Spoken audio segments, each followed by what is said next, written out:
ఎదురెదురుగా వస్తున్న ద్విచక్ర వాహనాలు ఢీకొన్న ఘటనలో ముగ్గురు మృతి చెందారు. ఈ ఘటన జయశంకర్ భూపాలపల్లి జిల్లా మండలంలోని రాంపూర్ గ్రామ శివారు ప్రాంతంలోని ఘట్టమ్మగుడి సమీపంలో రోడ్డు మూలమలుపు వద్ద సోమవారం రాత్రి చోటు చేసుకుంది.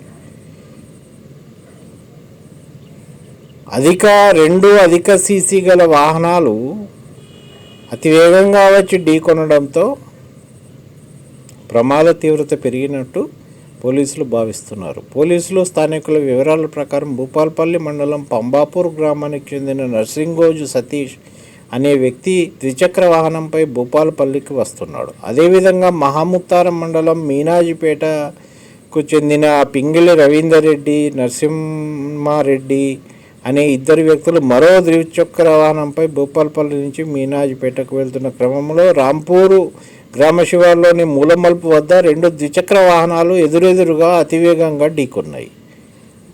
ఇద్దరు వ్యక్తులు అక్కడక్కడే మరణించారు.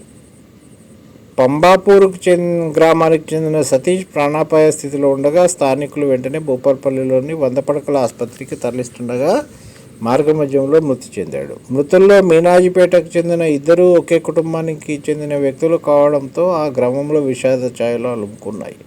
నరసింహారెడ్డికి భార్య, 3 పిల్లలు ఉన్నారు. రవీందర్ రెడ్డికి భార్య, తల్లిదండ్రులు ఉన్నారు. వీరిద్దరూ ఓ పెళ్లి కార్యక్రమానికి హాజరై తిరిగి వెళ్తున్న క్రమంలో ప్రమాదం చోటు చేసుకుంది. పంబాపూర్ గ్రామానికి చెందిన నర్సింగోజు సతీష్కు భార్య, కుమార్తె ఉన్నారు. సతీష్ హైదరాబాద్లోని ఓ ప్రైవేట్ కంపెనీలో పనిచేస్తున్నారు. భూపాలపల్లి పోలీసులు కేసు నమోదు చేసి దర్యాప్తు చేస్తున్నారు. చూడండి ఘోరం. ఎదురెదురుగా వస్తున్నటువంటి రెండు ద్విచక్ర వాహనాలు ఢీకొని ముగ్గురు బలైన ఘటన స్థానికంగా బాధ కలిగించింది. ఇలాంటి ఘటనలు జరగకుండా చూసుకోవాలి. వేగంగా పోవద్దు, మెల్లగా పోవాలి. మూలమలుపుల దగ్గర ఇంకా జాగ్రత్తగా ఉండాలి.